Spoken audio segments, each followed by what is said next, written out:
Double engine की सरकार, यानी कि डबल इंजन सरकार वर्ड यूज किया जा रहा है। तो यहां पर जहां पर डबल इंजन वर्ड यूज किया जा रहा है, तो राइटर इससे जो है वो दुखी है।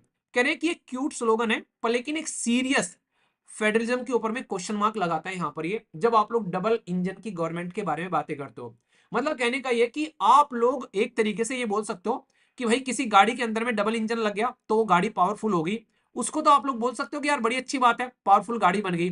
पर लेकिन हमारे संविधान निर्माताओं ने जब हमारा संविधान बनाया, उन्होंने दोनों की रेस्पॉन्सिबिलिटी अलग अलग दी है।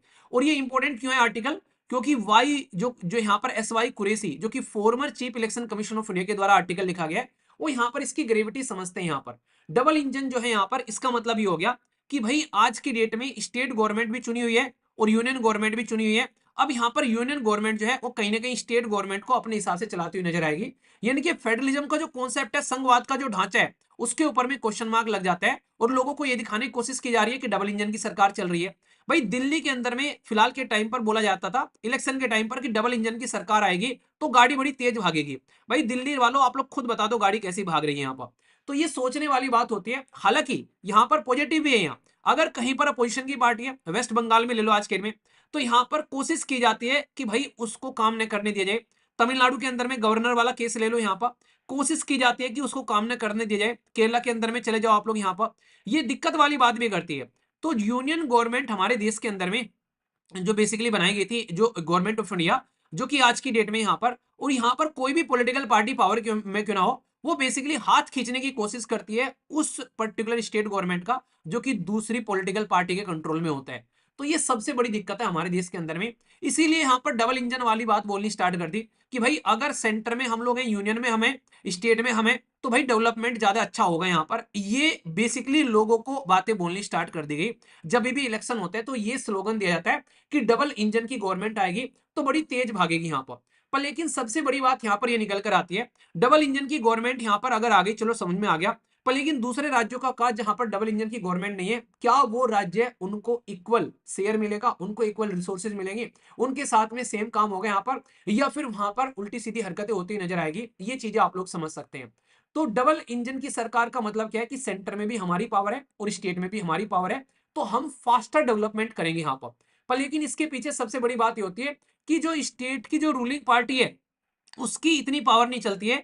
यूनियन गवर्नमेंट जो है वो उसकी एडमिनिस्ट्रेशन अपने हाथ में ले लेती है कहीं ना कहीं, इनडायरेक्ट वे में ये इसकी छत्र छाया में काम करते हुए नजर आते हैं। जबकि संविधान ने चीफ मिनिस्टर और प्राइम मिनिस्टर, गवर्नर और प्रेसिडेंट, ये सारी की सारी पोस्ट जो है वो इंडिपेंडेंट बनाई थी ताकि यूनियन अपना काम देखे, स्टेट अपना काम देखे। इसलिए संविधान के 7वें शेड्यूल के अंदर में इनके काम बांटे गए थे कि बड़ी बहू अपना काम देखेगी यूनियन लिस्ट में, छोटी बहू अपना काम देखेगी स्टेट लिस्ट में, और कॉन्टेंट लिस्ट में दोनों काम मिलकर कर लेंगे यहाँ पर। तो ये चीजें आप लोग समझ सकते हैं। तो यहाँ पर अब बहू की जगह आप लोग बेटा भी बोल सकते हो कि भाई साहब सुप्रीम कोर्ट ने बोल दिया अब बहू काम नहीं करेगी बेटा भी काम करेगा, तो बड़ा बेटा अपना काम देख सकता है, छोटा बेटा अपना काम देख सकता है, और दोनों मिलकर जहां काम करेंगे वो वहां पर काम देख सकते हैं। तो कहने का मतलब सीधा सीधा ये हो गया कि हमारे देश के अंदर में संविधान निर्माताओं के बारे में ये बोला जाता है कि एक स्ट्रॉन्ग सेंटर है जो कि यहाँ पर लेकिन स्टेट ऑटोनोमस है, यानी कि स्टेट जो है वो भी अपना काम करेंगे। ऐसा नहीं है कि भाई स्टेट को तुम अपने कंट्रोल में करोगे। और आर्टिकल 1 जो है संविधान के अंदर में बाकायदा ये बोलता है कि हमारी जो कंट्री है उसका नाम है India, India that is Bharat, उसके पास में बोला जा रहा है यूनियन ऑफ स्टेट, यानी कि स्टेट का एक यूनियन है यहाँ पर। उसमें ये नहीं बोला है सेंटर है भाई साहब उसके आसपास में हमारा जो है स्टेट घूमेगा।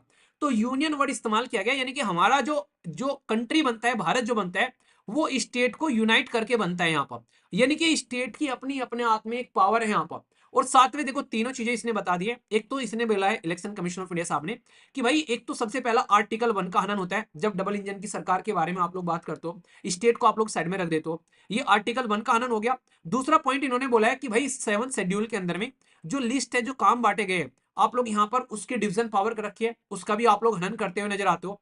तीसरी इन्होंने पॉइंट बोला है कि 280वां जो आर्टिकल है संविधान के अंदर में, बताओ ये किससे रिलेटेड है यहाँ पर, आर्टिकल 280। यहाँ पर आर्टिकल 280 को बड़ी पावर दे रखी है कि भाई रिसोर्सेज का बंटवारा करना है। फाइनेंस कमीशन ऑफ इंडिया किस किस को क्या क्या रिसोर्सेज देगा, तो भाई ये बंटवारा इसके द्वारा किया जाता है यहाँ पर। तो ये रिसोर्स एलोकेशन करता है यहाँ पर, ताकि सबको इक्वल रिसोर्सेज मिल सके और जिसकी जितनी रिक्वायरमेंट है उसके हिसाब से रिपोर्ट आ सके। तो यहाँ पर तुम अपनी दादागिरी नहीं चला सकते। तो ये आर्टिकल का भी यहाँ पर हनन होता हुआ नजर आता है, क्योंकि आप लोग इक्वली शेयर देते ही नहीं हो उन राज्य को जहां पर आपकी सरकार नहीं है। यहाँ पर फिलहाल फाइनेंस कमीशन कौन है आप लोग ये बताइए, और कौन से नंबर का फाइनेंस कमीशन यहाँ पर आज के डेट में चल रहा है। तो यानी कि ये कहने वाली बात है कि संविधान के 3 प्रोविजन, आर्टिकल 1, 7 शेड्यूल और आर्टिकल 280, ये कॉन्स्टिट्यूशनल प्रोविजन इसीलिए लेकर आए गए थे ताकि सबको मिलजुलाकर काम किया जा सके यहाँ पर। तो जो फेडरलिज्म का सिस्टम है यहाँ पर, उसमें आप लोग वैसे ही सेंध लगाकर बैठो। कैसे सेंध लगा के बैठो? हमारे देश के अंदर में आर्टिकल 280 फाइनेंस कमीशन है, ये अपने पैसे का बंटवारा कर देते हैं। पर लेकिन आप लोग क्या करते हो? सेस लगा देते हो और सरचार्ज लगा देते हो। ये क्या है? ये वो टैक्स है जो नॉर्मली आप लोग स्टेट के साथ में शेयर नहीं करते हो, इनको अपनी पॉकेट में रख लेते हो यहाँ पर। जबकि ये बोला गया कि भाई पैसा इकट्ठा किया तो कद्दू कटा है, सब में बटेगा, पर लेकिन आप लोग अपनी पॉकेट में लगा के लग लेते हो यहाँ पर। इसी के साथ में राज्य के पास में जितना रिसोर्सेज जाना चाहिए वो नहीं आप लोग दे पाते हो यहाँ पर। तो बोलने की कोशिश ये की जा रही है कि आज की डेट में उन राज्यों को तो बिल्कुल पीछे छोड़ ही दिया जा रहा है जिन राज्यों में तुम्हारी सेम सरकार नहीं है, और दूसरी साइड में आप लोग उन राज्य के साथ भी बेसिकली डिस्क्रिमिनेट करो जहां पर सेम सरकार है, क्योंकि वहां पर उनकी चुनी हुई सरकार को नहीं आप लोग चलने दे रहे हो यहाँ पर। तो ये गलत बात है। तो राइटर यहाँ पर एक बड़ी इंटरेस्टिंग 3 चीजें आप लोगों को यहाँ पर बोलते हैं, और तीनों केस के नाम आप लोग ध्यान रख लेना स्टार लगाकर। तो एक एक कर मैं आप लोगों को बता देता हूँ। Case SR Bommai case versus Union of India का केस था यहाँ पर, ये हमारे देश के अंदर में। और ये केस आया था 1994 में, 1994 में ये केस आया था, 1994 94, ठीक है। तो इसमें बकायदा बोला गया था कि भाई हमारे देश के अंदर में फेडरलिज्म को आप लोगों को स्ट्रेंथन करना है, यानी कि देश के अंदर में संघवाद का ढांचा आप लोगों को बढ़ाना है। और 356 आर्टिकल जो होता है, एक मेरा पेन ना ये अलग ही डांस करता हुआ नजर आता है। 356 जो आर्टिकल होते हैं यहाँ पर, वो उसका लिमिटेड यूज होना चाहिए, मिस यूज नहीं होना चाहिए। और भीमराव अंबेडकर साहब के द्वारा तो बोला भी गया था कि 356 आर्टिकल हमारे संविधान के अंदर में सबसे कम यूज होगा। आप लोग बताइए 356 आर्टिकल क्या कहता है? तो यहाँ पर ये जो पर्टिकुलर आर्टिकल है इसका सबसे कम यूज करने की बात की गई थी। पर लेकिन आज की डेट में हमारे देश के अंदर में सबसे ज्यादा यूज होता हुआ इसी आर्टिकल का आप लोग को देखने को मिलेगा, जिसको आप लोग प्रेसिडेंट रूल कहते हो यहाँ पर। तो प्रेसिडेंट रूल लगाया जा रहा है। तो भीमराव अंबेडकर जी की आत्मा जो है वो यहाँ पर रोती होगी इस चीज को देखकर कि कहा था कि ये सबसे कम यूज होगा, सबसे ज्यादा यूज होगा। तो यहाँ पर संघवाद के ढांचे का हनन हुआ, फेडरलिज्म का सिस्टम का हनन हो रहा है। तो इसलिए बोला गया एसआर बुमई केस में 356 का लिमिटेड यूज करो और फेडरलिज्म को स्ट्रेंथन करो। दूसरे केस की ओर चलते हैं। दूसरा केस निकल कर आते हैं यहाँ पर स्टेट ऑफ पंजाब वाला। ये तो ताजा ताजा केस है यहाँ पर। स्टेट ऑफ पंजाब वाला जो केस है ये 2023 का केस है यहाँ पर। इसके अंदर में यहाँ पर बेसिकली ये बोला गया कि यहाँ पर जो स्टेट है उसका एक लेजिस्लेटिव प्रोसीजर है, गवर्नर जो है वो उसको रोक नहीं सकता। गवर्नर की पावर को लेकर बातें की गई कई सारी, आप लोगों को पता है। तो गवर्नर जो है उसका गलत इस्तेमाल किया जाता है यहाँ पर। तो ये बातें यहाँ भी बोली गई इसके अंदर भी कि गवर्नर का गलत इस्तेमाल मत करो यार, ये सही चीज नहीं यहाँ पर। और तीसरा जो केस था इसने तो पूरी की पूरी गवर्नर की धरती हिलाकर रख दी। जो केस आया था 2025 में यहाँ पर, इसमें तो गवर्नर को डिक्लेयर कर दिया भाई साहब तुम अगर अपने किसी पॉलिटिकल पार्टी से भी आते क्यों ना हो यहाँ पर लेकिन अगर स्टेट के अंदर में कोई बिल पास किया गया है उस बिल को तुमको एसेंट देनी ही देनी पड़ेगी। तुम उस पर पॉलिथी मारकर नहीं बैठ सकते कि भाई साहब बिल आ गया और तुम उसको पास ही नहीं कर रहे हो यहाँ पर। तो इसको अनकॉन्स्टिट्यूशनल डिक्लेयर कर दिया इस केस के अंदर में, और ये तक बोल दिया कि लिमिटेड टाइम के अंदर में तुमको ये काम करना पड़ेगा।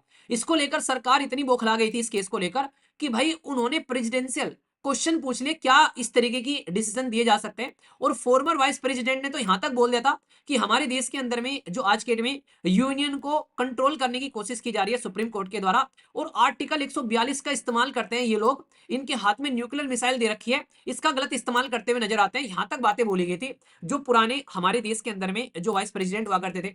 तो बहुत सारे क्वेश्चन मार्क लग गए थे यहाँ पर उस टाइम पर। तो ये सारे के सारे केस बकायदा गवर्नर का क्या इस्तेमाल होना चाहिए और फेडरलिज्म को कैसे स्ट्रेंथन कर सकते हैं उसके बारे में बात करते हैं, और वही सिस्टम यहाँ पर चलना चाहिए। कोऑपरेटिव फेडरलिज्म का मतलब ये है कि मिलकर काम करें। जो ये आप लोग डबल इंजन की सरकार की बातें कर रहे हैं ना, इसका मतलब है कि आप लोग खुद चाह रहे हैं कि हमारे देश के अंदर में भाई स्टेट जैसी कोई चीजें ही ना रहे, फेडरलिज्म जैसा कोई सिस्टम ही ना रहे, आप लोग यूनियन में बैठे हुए सब कुछ कंट्रोल करते हुए नजर आओ। तो ये गलत बात है, ये हमारे देश के संविधान निर्माता तो कभी नहीं चाहते थे यहाँ पर। तो कॉन्स्टिट्यूशनल मोरालिटी को भी यहाँ पर ये थ्रेट है। हमारे संविधान के अंदर में जो इक्वलिटी वाला प्रिंसिपल है और डेमोक्रेटिक फेयरनेस के बारे में बात की जाती है, आप लोग सबका गलत इस्तेमाल करते हुए यहाँ पर नजर आ रहे हो। फाइनेंस कमीशन को अपने हिसाब से चला रहे हो यहाँ पर, गवर्नर को आप लोग हथियार की तरह इस्तेमाल कर रहे हो स्टेट को कंट्रोल करने के लिए। यहाँ पर इंटर स्टेट काउंसिल में जो डायलॉग होना चाहिए वो प्रॉपर आप लोग कर नहीं पाते हो। कोऑपरेटिव फेडरलिज्म जो प्रमोट होना चाहिए, आप लोग सबको अपने कंट्रोल में करना चाहते हो, एक ही पार्टी का रूल करना चाहते हो यहाँ पर। तो डबल इंजन तो बोलने वाली बात होगी, एक पॉलिटिकल पार्टी का रूल चाहते हो पूरे देश के अंदर में, तो डबल इंजन का मतलब हो गया सेम पॉलिटिकल पार्टी सेंटर और स्टेट में। तो फिर यहाँ पर स्टेट गवर्नमेंट का काम ही खत्म कर दो, सेंटर ही बैठकर चला लेगा सारी चीजों को। यहाँ पर वही पैसे डिस्ट्रीब्यूट कर लेगा, अपने आप ही बांटेगा, अपना आप ही लगा लेंगे, अपना आप ही खा लेंगे। तो ये गलत तरीका है, ऐसा नहीं होना चाहिए। तो ये एक इंटरेस्टिंग आर्टिकल है। तो idea of double engine government ये सीरियस कंसर्न लगाता है फेडरलिज्म बैलेंस इन इंडिया, ये आर्टिकल लिखा गया है हमारे देश के फॉर्मर जो इलेक्शन कमीशन ऑफ इंडिया के द्वारा।